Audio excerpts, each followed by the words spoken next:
ನಮಸ್ಕಾರ, ಕರ್ನಾಟಕ ಮೀಡಿಯಾ ನ್ಯೂಸ್ಗೆ ಸ್ವಾಗತ. ನಾನು ನಿಮ್ಮ ಪ್ರೀತಿಯ ಮಹೇಶ್.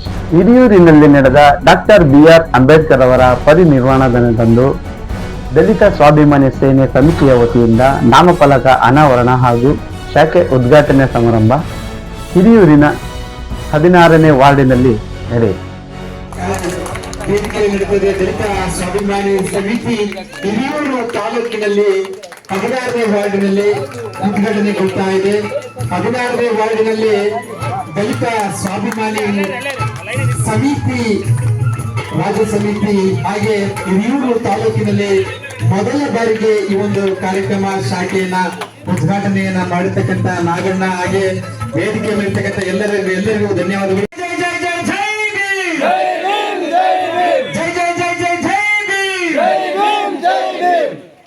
ಬದುಕುತ್ತೀವಿ ನಾವು ನಿಂತರ ಹೊರಡಬ್ಯಾಡಿ ಅಂಬೇಡ್ಕರ, ಇಂದ ಮಕ್ಕಳೆಲ್ಲ ಆನೆಯೇರಿ ದೇಶ ಬದುಕುತ್ತೀವಿ ನಾವು ನಿಂತರ. ಉದ್ಘಾಟನಾ ಸಮಾರಂಭದಲ್ಲಿ KT Srinivas, ಈಶ್ವರಗೆರೆ Raghavendrappa, all India ಬಹುಜನ ಸಮಾಜ ಪಾರ್ಟಿಯ ಜಗದೀಶ್, ಋಷಭೇಂದ್ರಪ್ಪ ಹಾಗೂ ಇನ್ನೂ ಮುಂತಾದ ಹಲವಾರು ದಲಿತ ಮುಖಂಡರುಗಳು ಭಾಗವಹಿಸಿದ್ದರು. ಬುದ್ಧಂ ಶರಣಂ ಗಚ್ಛಾಮಿ ಸಂಘಂ ಶರಣಂ ಗಚ್ಛಾಮಿ ಬುದ್ಧಂ. ಅತ್ಯಂತ ಕಷ್ಟದ ಜೀವನ ನಡೆಸ್ತಿರ್ತಾರೆ ಅಂತ ಒಂದು ಇದರಲ್ಲಿ ಭಗವಂತನೇ ಸ್ವರೂಪದಲ್ಲಿ ಆ ವ್ಯಕ್ತಿ ಜನಿಸಿ ಈ ದೇಶಕ್ಕೆ ಈ ಪ್ರಪಂಚಕ್ಕೆ ಒಂದು ದಾರಿ ಮಾಡಿಕೊಡ್ತಾನೆ. ಯಾಕಂದ್ರೆ ಯಾರು ಈ ದೇಶದಲ್ಲಿ ಹುಟ್ಟಿದ್ರು ಯಾರ ಬಗ್ಗೆ ತಿಳ್ಕೊಳ್ತಾರೋ ಬಿಡ್ತಾರೋ ಗೊತ್ತಿಲ್ಲ. ಅಂಬೇಡ್ಕರ್ ಜೀವನದ ಬಗ್ಗೆ, ಅಂಬೇಡ್ಕರ್ ವ್ಯಕ್ತಿತ್ವದ ಬಗ್ಗೆ ತಿಳ್ಕೊಂಡ್ರೆ ಮಾತ್ರ ಅವ್ರ ಜೀವನ ಸಾರ್ಥಕವಾಗುತ್ತೆ ಅಂತ ನನ್ನ ಅನಿಸಿಕೆ. ಅಂತ ವ್ಯಕ್ತಿನ ಇವತ್ತು ಪುಣ್ಯ ಸ್ಮರಣೆಯಿಂದ ಅತ್ಯಂತ ಭಕ್ತಿಪೂರ್ವಕವಾಗಿ ನಾವು ಇವತ್ತು ನೆನೆಸ್ಬೇಕು. ಯಾಕಂದ್ರೆ ಅವರು ಹಾಕಿಕೊಟ್ಟ ದಾರಿಯಲ್ಲಿ ಪ್ರತಿಯೊಬ್ಬ ಪ್ರಜೆಯು, ಈ ಪ್ರಪಂಚದ ಪ್ರತಿಯೊಬ್ಬ ಪ್ರಜೆಯನ್ನು, ಅದರಲ್ಲೂ ಭಾರತದಲ್ಲಿರ್ತಕ್ಕಂಥ ಪ್ರಜೆಗಳು ಸಮಾನತೆ ಮತ್ತೆ ಹೋರಾಟದ ಮುಖಾಂತರ ಬೆಳೆದಂತ ವ್ಯಕ್ತಿನ ನೆನೆಸ್ಬೇಕು. ಯಾಕಂದ್ರೆ ನಮ್ಮ ಇವತ್ತೇನು ನಮಗೆ ಕಾನ್ಸ್ಟಿಟ್ಯೂಷನ್ ಮತ್ತೆ ಸಮಾನತೆ ಮತ್ತೆ ನಾವು ಈ ದೇಶದಲ್ಲಿ ಎಲ್ಲಾ ಹಕ್ಕು ಸೌಲಭ್ಯಗಳನ್ನೇನಾದ್ರೂ ನಾವು ಇವತ್ತು ಉಪಯೋಗಿಸ್ತಿದೀವಿ ಅಂದ್ರೆ ಅದು ಕಾರಣನೇ ಈ ಮಹಾನುಭಾವ. ಅಂತವ್ರನ್ನ ಪ್ರತಿಯೊಂದು ಚಿಕ್ಕ ಮಕ್ಕಳಿಂದಲೂ ಸಮೇತ ಅವ್ರಿಗೆ ಇವತ್ತು ಅವ್ರ ಜೀವನ ಚರಿತ್ರೆ ಬಗ್ಗೆ, ಅವ್ರ ಮೌಲ್ಯಗಳ ಬಗ್ಗೆ, ಅವ್ರ ಸಿದ್ಧಾಂತಗಳ ಬಗ್ಗೆ ನಾವು ಇವತ್ತು ತಿಳಿಸ್ಕೊಡ್ಬೇಕು. ಅಂತ ಒಂದು ಇದರಲ್ಲಿ 1900 ಅವರು ಏನು BA ಪದವಿ ಮತ್ತೆ ಕೊಲಂಬಿಯಾದಲ್ಲಿ MA PhD ಪದವಿ ಈ ದೇಶ ನಗರ ಶಾಖೆಯ ಗೋಪಾಲಪುರ ವಾರ್ಡಿನ ಶಾಖೆಯ ಕಾರ್ಯಕ್ರಮಕ್ಕೆ ಆಗಮಿಸಿದ್ದೀವಿ. ಕಾರಣ ನಮ್ಮಲ್ಲಿ ನೂರಾರು ಸಂಘಟನೆಗಳಿದ್ರೂ ನೂರಾರು ಹೋರಾಟಗಳಿದ್ರೂ ಕೂಡ ನಾವೆಲ್ಲ ಅಂಬೇಡ್ಕರ್ ಚಿಂತನೆಯಲ್ಲಿ ಸಾಗ್ತಾ ಇದ್ದೀವಿ. ಹಾಗಾಗಿ ನಾವು ಕೂಡ ಈ ಒಂದು ದಲಿತರ ಸ್ವಾಭಿಮಾನಿ ಸೇನೆ ಇವತ್ತು ಉದ್ಘಾಟನೆ ಆಗಿದೆ. ಈ ಒಂದು ಸಂಘಟನೆ ಅಂಬೇಡ್ಕರ್ ಅವರ ತತ್ವ ಸಿದ್ಧಾಂತ ಚಿಂತನೆಯಲ್ಲಿ ಮುಂದಿನ ದಿನಗಳಲ್ಲಿ ಬರೇ ಗೋಪಾಲ್ಪುರ ಒಂದೇ ಅಲ್ಲ, ತಾಲೂಕಿನ ಎಲ್ಲ ಗ್ರಾಮಗಳಲ್ಲಿ ವಿಸ್ತರಣೆ ಮಾಡುತ್ತಾ ನೊಂದಿರುವಂತಹ ಎಲ್ಲ ಸಮುದಾಯದ ಪರವಾಗಿ, ಯಾಕಂದರೆ ಡಾಕ್ಟರ್ BR ಅಂಬೇಡ್ಕರ್ ಅವರು ಯಾವುದೇ ಒಂದು ಸಮುದಾಯಕ್ಕೆ ಅವರು ಸಂವಿಧಾನವನ್ನು ನೀಡಲಿಲ್ಲ. ಏನು ಈ ದೇಶದಲ್ಲಿ ಈ ಅವಕಾಶ ವಂಚಿತ ಎಲ್ಲ ಸಮುದಾಯಗಳು SC ST OBC ಇತರ ಎಲ್ಲ ಸಮುದಾಯಕ್ಕೂ ಕೂಡ ಸಂವಿಧಾನದಲ್ಲಿ ಅವಕಾಶ ಮಾಡಿಕೊಟ್ಟಿದ್ದಾರೆ. ಹಾಗಾಗಿ ಯಾವುದೇ ಒಂದು ಜಾತಿಗೆ ಈ ಒಂದು ಸಮಿತಿ ಸೀಮಿತ ಆಗಬಾರ್ದು.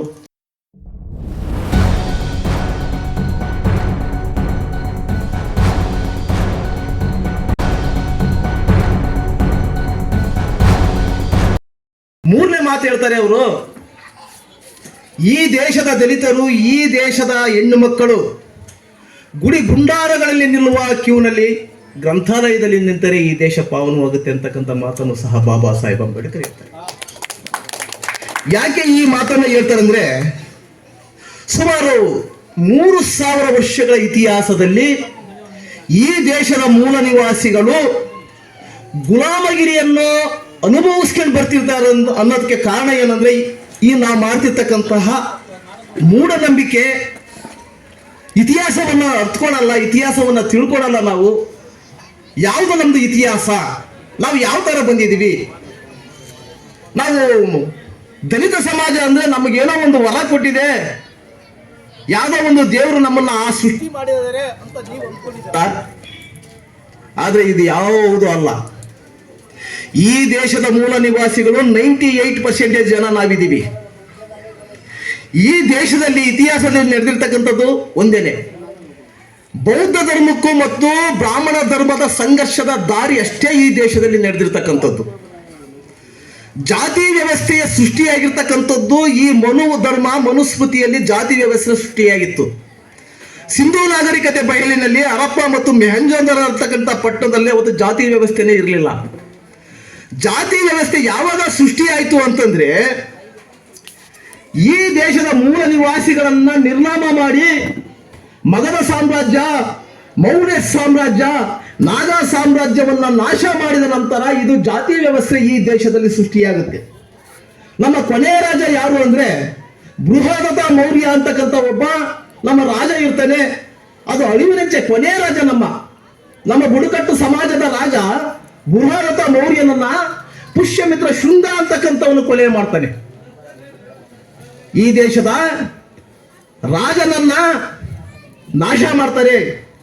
ಪುಷ್ಯಮಿತ್ರ ಶೃಂಗ ಬೃಹದತ್ತ ಮೌರ್ಯನನ್ನ ಸಾಯಿಸಿದ ನಂತರ ಶೃಂಗ ಸಾಮ್ರಾಜ್ಯ ಈ ದೇಶದಲ್ಲಿ ಸ್ಥಾಪನೆಯಾಗುತ್ತೆ. ಆಗ ಸಂವಿಧಾನ ಮನುಸ್ಮೃತಿ ಅಂತಕ್ಕಂಥದ್ದು ಸುಮತಿ ಭಾರ್ಗವ ಅನ್ನೋನ ಹತ್ರ ಬರೆಸ್ತಾರೆ. ಆ ಸಂವಿಧಾನದಲ್ಲಿ ಏನಿರುತ್ತಂದ್ರೆ ಜಾತಿ ವ್ಯವಸ್ಥೆಯನ್ನು ಸೃಷ್ಟಿ ಮಾಡಿ ಬ್ರಾಹ್ಮಣ, ಕ್ಷತ್ರಿಯ, ವೈಷ್ಣು, ಶೂದ್ರ ಅಂತ 4 ಪಂಗಡಗಳನ್ನ ಮಾಡಿ, ಬ್ರಾಹ್ಮಣ ಈ ದೇಶದಲ್ಲಿ ವಿದ್ಯೆ ಕಲಿಯಬೇಕಾಗಿತ್ತು, ಕ್ಷತ್ರಿಯ ಈ ದೇಶದಲ್ಲಿ ರಾಜ್ಯಭಾರ ಮಾಡಬೇಕಾಗಿತ್ತು, ವೈಷ್ಣು ಈ ದೇಶದಲ್ಲಿ ವ್ಯಾಪಾರ ಮಾಡಬೇಕಾಗಿತ್ತು, ಶೂದ್ರ ಈ 3 ಜನಗಳ ಸೇವೆಯನ್ನ ಮಾಡಬೇಕಾಗಿತ್ತು. ಇದು ಮನುಧರ್ಮದ ಸಿದ್ಧಾಂತ. ಹಂಗಾಗಿ ಬಾಬಾ ಸಾಹೇಬ್ ಅಂಬೇಡ್ಕರ್ ಈ ಮನುಧರ್ಮವನ್ನು ಸುಡ್ತಾರೆ. ಬಾಬಾ ಸಾಹೇಬ್ ಅಂಬೇಡ್ಕರ್ ಮನುಧರ್ಮವನ್ನು ಸುಡ್ತಾರೆ. ಈ ದೇಶದ ಧರ್ಮ ಯಾವುದು, ಈ ದೇಶದ ಮೂಲ ನಿವಾಸಿಗಳು ಯಾರಂತ ಬಾಬಾ ಸಾಹೇಬ್ ಅವರು ಸುಮಾರು 58,000 ಬುಕ್ಸ್ಗಳನ್ನ ಓದ್ತಾರೆ ಅವರು. ನಾವು 1-2 ಬುಕ್ಸ್ ಓದಕ್ಕಾಗಲ್ಲ, ನಾವು ಇತಿಹಾಸವನ್ನು ತಿಳ್ಕೊಳಕ್ಕಾಗ್ತಾ ಇಲ್ಲ. ಬಾಬಾ ಸಾಹೇಬ್ ಅಂಬೇಡ್ಕರ್ 58,000 ಬುಕ್ಸ್ಗಳನ್ನ ಓದಿ ಈ ದೇಶದ ಮೂಲ ನಿವಾಸಿಗಳ ಇತಿಹಾಸ ಏನು ಅಂತ ಹೇಳಿ ಅವರು ಸೃಷ್ಟಿ ಮಾಡಿರ್ತಕ್ಕಂಥವ್ರು. ಈ ದೇಶದಲ್ಲಿ ಬೌದ್ಧ ಧರ್ಮ ಇರುತ್ತೆ, ಬುದ್ಧ ಧರ್ಮ ಇರುತ್ತೆ. ಈ ದೇಶದಲ್ಲಿ ಅಶೋಕ ಚಕ್ರವರ್ತಿ 84,000 ಬೌದ್ಧ ವಿಹಾರಗಳನ್ನು ಈ ದೇಶದಲ್ಲಿ ಕಟ್ತಾನೆ. ಎಲ್ಲ 84,000 ಬೌದ್ಧ ವಿಹಾರಗಳನ್ನು ನಿರ್ನಾಮ ಮಾಡಿ ಮನುವಾದಿಗಳು ಈ ದೇಶದಲ್ಲಿ ಸುಮಾರು 380 ಕೋಟಿ ದೇವರುಗಳನ್ನು ಸೃಷ್ಟಿ ಮಾಡಿ ಈ ದೇಶದ ಮೂಲ ನಿವಾಸಿಗಳಿಗೆ ಎಲ್ಲ ಕಂದಾಚಾರ, ಆಚಾರ, ವಿಚಾರ, ಕಂದಾಚಾರ, ಮೌಢ್ಯತೆಯನ್ನ ಬಿತ್ತಿ ಈ ದೇಶದ ಮೂಲ ನಿವಾಸಿಗಳಿಗೆ ಗುಲಾಮಗಿರಿಯಾಗಿ ಬದುಕುವಂತಹ ಸನ್ನಿವೇಶವನ್ನು ಸೃಷ್ಟಿ ಮಾಡಿದ್ದಾರೆ. ಹಾಗಾಗಿ ಸ್ನೇಹಿತರೆ, ನಾವು ಧರ್ಮ ಯಾವುದು, ದೇವರು ಯಾವ್ದಂತಕ್ಕಂಥದ್ದು ಫಸ್ಟ್ ನಾವು ಅರ್ಥ ಮಾಡ್ಬೇಕು ನಾವು ಯಾವತ್ತೂ. ಹಾಗಾಗಿ ಇತಿಹಾಸವನ್ನು ಓದ್ರಿ. ಇತಿಹಾಸವನ್ನು ಓದಿದಾಗ ನಾವು ಯಾರಂತ ಗೊತ್ತಾಗುತ್ತೆ. ಹಾಗಾಗಿ ಸಾಮ್ರಾಟ್ ಅಶೋಕ ಚಕ್ರವರ್ತಿ ಈ ದೇಶದಲ್ಲಿ 84,000 ಬೌದ್ಧ ವಿಹಾರಗಳನ್ನು ಕಟ್ತಾರೆ. ಒಂದು ಬೌದ್ಧ ವಿಹಾರ ಇರಲ್ಲ, ಪೂರಾ ನಾಶ ಮಾಡ್ತಾರೆ ಈ ದೇಶದಲ್ಲಿ. ಇಲ್ಲಿ ಬೌದ್ಧ ಧರ್ಮ ಇರುತ್ತೆ.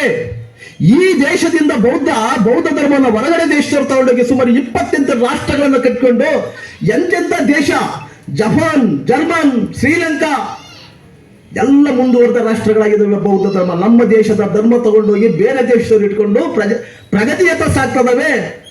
ನಾವು ಈ ದೇಶದ ಧರ್ಮವನ್ನು ಬೇರೆ ಕಡೆ ಬಿಟ್ಟು ಇನ್ಯಾವುದೋ ಆರ್ಯ ಧರ್ಮವನ್ನು ನಮ್ಮ ತಲೆ ಮೇಲೆ ಹೊತ್ಕೊಂಡು ನಾವು ಇವತ್ತು ಗುಲಾಮಗಿರಿಯಾಗಿ ಅನುಭವಿಸ್ತಾ ಇದ್ದೀವಿ. ಹಾಗಾಗಿ ನಮಗೆ ಯಾವಾಗ ಶಿಕ್ಷಣ ಸಿಕ್ತು ಅಂದ್ರೆ ಬುದ್ಧನ ಕಾಲದಲ್ಲಿ, ಅಶೋಕ ಚಕ್ರವರ್ತಿ ಕಾಲದಲ್ಲಿ ತಕ್ಷಶಿಲ, ನಳಂದ, ವಿಕ್ರಮಶೀಲದಂತಹ ಬೃಹತ್ ವಿಶ್ವವಿದ್ಯಾನಿಲಯಗಳನ್ನು ಕಟ್ಟಿ ಈ ದೇಶದ ಎಲ್ಲಾ ಜನಗಳಿಗೆ ಶಿಕ್ಷಣವನ್ನು ದಾರಿ ಎರೆದಿರ್ತಕ್ಕಂಥ ಸಾಮ್ರಾಜ್ಯ ಅದು ಯಾವುದಾದ್ರೂ ಇದ್ರೆ ಅಶೋಕ ಸಾಮ್ರಾಜ್ಯ, ಬುದ್ಧನ ಸಾಮ್ರಾಜ್ಯ. ಆಗ ಸಿಕ್ಕಿದ್ದ ಶಿಕ್ಷಣ ಲಾಸ್ಟ್. ಅಲ್ಲಿದ್ದ 3,000 ವರ್ಷಗಳ ಕಾಲ ನಾವು ಶಿಕ್ಷಣ ಇಲ್ದಲೇ ಬದುಕಿದೀವಿ. ಶಿಕ್ಷಣ ಮತ್ತೆ ನಮಗೆ ಯಾವಾಗ ಸಿಕ್ತಂದ್ರೆ ಬ್ರಿಟಿಷರು ಈ ದೇಶಕ್ಕೆ ಬಂದಾಗ ಕೋರೆಗಾಂವ್ ಅಂತಕ್ಕಂಥ ಒಂದು ಘಟನೆ ನಡೆಯುತ್ತೆ. ಆ ಕೋಳೆಗಾಂವ್ ಘಟನೆಯಲ್ಲಿ ಸುಮಾರು ನಮ್ಮರು 500 ಜನ ಮೋಹರರು 28,000 ಬ್ರಾಹ್ಮಣರ ಪ್ರೇಕ್ಷೆಗಳನ್ನು ಹೊಡೆದು ಸಾಯಿಸ್ತಾರೆ. ಆ ಮಾತಿನ ಪ್ರಕಾರ ಬ್ರಿಟಿಷ್ನರು ಏನ್ ಮಾಡ್ತಾರೆ, ಈ ದೇಶದಲ್ಲಿ ಬಡವರಿಗೋಸ್ಕರ ದಲಿತರಿಗೋಸ್ಕರ ಶಾಲೆ ತೆಗಿತಾರೆ. ಆ ಶಾಲೆಯಲ್ಲಿ ಓದಿರ್ತಕ್ಕಂತಹ ಜ್ಯೋತಿಬಾ ಫುಲೆಯವರು ಸುಮಾರು ಶಾಲೆಗಳನ್ನು ದಲಿತರಿಗೆ ಇಲ್ಲಿ ಕಲೀಲಿಕ್ಕೆ ಒಂದು ವ್ಯವಸ್ಥೆ ಮಾಡ್ತಾರೆ. ಆಗ ಮಾತ್ರ ನಮಗೆ ಶಿಕ್ಷಣ ಸಿಕ್ಕಿದ್ದು. ಬ್ರಿಟಿಷ್ನರ್ಸ್ ಬಂದ್ಮೇಲೆ ನಮಗೆ ಶಿಕ್ಷಣ ಸಿಕ್ಕಿದ್ದು. ಅದಕ್ಕೆ ಮೊದಲು ನಮಗೆ ಶಿಕ್ಷಣ ಇರಲಿಲ್ಲ, ನಮಗೆ ಗುರುಕುಲದ ವ್ಯವಸ್ಥೆ ಇರಲಿಲ್ಲ, ನಾವು ಯಾವುದೇ ರೀತಿ ವಿದ್ಯಾಭ್ಯಾಸ ಮಾಡಂಗೆ ಇರಲಿಲ್ಲ. ಗುಲಾಮಗಿರಿತನ ಅನುಭವಿಸ್ಕೊಂಡು ಗುಲಾಮ ರೀತಿನೇ ಬದುಕಬೇಕು. ಹಾಗಾಗಿ ಡಾಕ್ಟರ್ ಬಾಬಾ ಸಾಹೇಬ್ ಅಂಬೇಡ್ಕರ್ ಸುಮಾರು 32 ಡಿಗ್ರಿಗಳನ್ನು ಮಾಡ್ತಾರೆ. ಅಂತ ಒಂದು ಸನ್ನಿವೇಶದಲ್ಲಿ ಶಾಹು ಮಹಾರಾಜರ ಯಾವುದು ಸಹಾಯದಿಂದ ಅವರು ಪ್ರತಿಯೊಂದು ದೇಶಕ್ಕೆ ಹೋಗಿ ಸುಮಾರು 32 ಡಿಗ್ರಿಗಳನ್ನು ಅವರು ಮಾಡ್ತಾರೆ. ಅವರು ಅರ್ಥಶಾಸ್ತ್ರದಲ್ಲಿ 29 ಡಿಗ್ರಿಗಳನ್ನು ಮಾಡ್ತಾರೆ, ಇತಿಹಾಸದಲ್ಲಿ 11 ಮಾಡ್ತಾರೆ, ಸಮಾಜಶಾಸ್ತ್ರದಲ್ಲಿ 6 ಡಿಗ್ರಿಗಳನ್ನು ಮಾಡ್ತಾರೆ, ತತ್ವಶಾಸ್ತ್ರದಲ್ಲಿ 5 ಡಿಗ್ರಿಗಳನ್ನು ಮಾಡ್ತಾರೆ, ಮಾನವ ಶಾಸ್ತ್ರದಲ್ಲಿ 5, ರಾಜಕೀಯ ಶಾಸ್ತ್ರದಲ್ಲಿ 3. ಸುಮಾರು 32 ಡಿಗ್ರಿಗಳು ಮಾಡಿದ್ರು ಇವರು ಪಂಡಿತರಾಗಲಿಲ್ಲ ಈ ದೇಶದಾಗೆ. ಯಾರ್ಯಾರ ಈ ದೇಶದಲ್ಲಿ ಪಂಡಿತರಾಗ್ಬಿಟ್ರು, ಯಾರ್ಯಾರ ಈ ದೇಶದಲ್ಲಿ ಬಾಪೂಜಿಗಳಾಗ್ಬಿಟ್ರು. ಇಷ್ಟೊಂದು ಓದಿಕೊಂಡು ಬಂದಿರತಕ್ಕಂಥ ಬಾಬಾ ಸಾಹೇಬ್ ಅಂಬೇಡ್ಕರ್ ಈ ದೇಶದಲ್ಲಿ ಪಂಡಿತರಾಗಲಿಲ್ಲ. ಯಾಕಾಗ್ಲಿಲ್ಲ ಅಂದ್ರೆ ಮನುಧರ್ಮ ಮನುಸ್ಮೃತಿ ಈ ದೇಶದಲ್ಲಿರ್ತಕ್ಕಂಥ ಬ್ರಾಹ್ಮಣತ್ವದಿಂದ ನಮ್ಮ ಬಾಬಾ ಸಾಹೇಬ್ ಅಂಬೇಡ್ಕರ್ನ ಮೂಲೆ ಗುಂಪು ಮಾಡಿತು. ಹಾಗಾಗಿ ಸ್ನೇಹಿತರೆ, ಅದನ್ನೆಲ್ಲ ನೊಂದು ಬಾಬಾ ಸಾಹೇಬ್ ಅಂಬೇಡ್ಕರ್ 2 ವರ್ಷ 11 ತಿಂಗಳು 17 ದಿನ ಕುತ್ಕೊಂಡು ಸಂವಿಧಾನವನ್ನ ರಚನೆ ಮಾಡ್ತಾರೆ. ಈ ದೇಶದಲ್ಲಿ ಯಾರಿಗೋಸ್ಕರ ಮಾಡ್ತಾರೆ ಅಂದ್ರೆ ಅದು ನಮಗೋಸ್ಕರ ಮಾಡ್ತಾರೆ, ಈ ದೇಶದ ಮೂಲ ನಿವಾಸಿಗಳಿಗೋಸ್ಕರ ಮಾಡ್ತಾರೆ. ರಮಾಬಾಯಿ ಒಂದು ಪತ್ರ ಬರೀತಾರೆ ಲೇಟ್ ಆಗಿ, ಲಂಡನ್ ನಲ್ಲಿ ಗ್ರಂಥಾಲಯದಲ್ಲಿ ಓದ್ತಾ ಇರ್ತಾರೆ. ಬಾಬಾ ಸಾಹೇಬ್ ಅಂಬೇಡ್ಕರ್ ಓದುವಾಗ ಒಂದು ಪತ್ರ ನೋಡ್ತಾರೆ. ಪತ್ರ ನೋಡಿದ್ರೆ ರಮಾಬಾಯಿ ಲೇಟ್ ಪತ್ರ ಬರೀತಾಳೆ, ನಿಮ್ಮ ಪ್ರೀತಿಯ ಮಗ ರಾಜರತ್ನ ಸತ್ತೋಗಿದ್ದಾನೆ ಅಂತ. ಆಗ ಬಾಬಾ ಸಾಹೇಬ್ ಅವರು ಕಣ್ಣೀರು ಉದುರಿಸ್ತಾರೆ. ಉದುರಿಸ್ ಮೇಲೆ ಪಕ್ಕದಲ್ಲಿರ್ತಕ್ಕಂಥ ಸ್ನೇಹಿತರು ಕೇಳ್ತಾರೆ, ಬಾಬಾ ಸಾಹೇಬ್ ಯಾಕೆ ಅಳ್ತಾ ಇದ್ದೀರಾ? ನನ್ನ ಮಗ ಸತ್ತೋಗಿದ್ದಾನೆ. ಅಯ್ಯೋ, ನಿನ್ನ ಮಗ ಸತ್ತೋಗಿದ್ದಾನೆ ಅಂದ್ರೆ ಹೋಗಿ ನಿಮ್ಮ ದೇಶಕ್ಕೆ ಮತ್ತೆ ಯಾಕೆ ಇಲ್ಲಿದ್ದೀರಾ ಅಂತ ಕೇಳ್ತಾರೆ. ಆಗ ಬಾಬಾ ಸಾಹೇಬ್ ಅಂಬೇಡ್ಕರ್ ಹೇಳ್ತಾರೆ, ನನ್ನ ಒಬ್ಬ ಮಗನಿಗೋಸ್ಕರ ನಾನು ಏನಾದ್ರೂ ಭಾರತ ದೇಶಕ್ಕೆ ಹೋದ್ರೆ ಇಡೀ ಕೋಟಿ ಕೋಟಿ ಮಕ್ಕಳು ಈ ಭಾರತ ದೇಶದಲ್ಲಿ ತಬ್ಲೆ ಆಗ್ತಾರೆ. ಹೋಗ್ಲಿ ಬಿಡ, ನನ್ನ ಮಗ ಒಬ್ಬನು ಹೋದ್ರೆ ಏನು ನಷ್ಟ ಆಗ್ಲಿಲ್ಲ ಅಂತಾರೆ ಬಾಬಾ ಸಾಹೇಬ್ ಅಂಬೇಡ್ಕರ್.